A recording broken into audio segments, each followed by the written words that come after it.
ओंकार हा सृष्टीचा आरंभीचा ध्वनी किंवा नाद आहे असेही मानण्यात येतं. हा अनाहत नाद आहे. म्हणजे काय? तर अनाहत नाद हा निर्माण केला जात नाही, तो स्वयंभू असतो, स्वनिर्मित असतो. तर असा हा ओंकाराचा अनाहत नाद साऱ्या ब्रह्मांडामध्ये व्यापून राहिलेला आहे.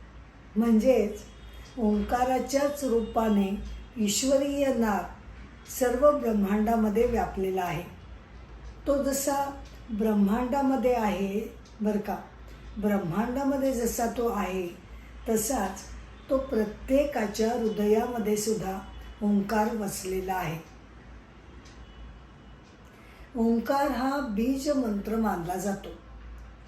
बीज मंत्र कुणाला म्हणतात? तर जो मूळ मंत्र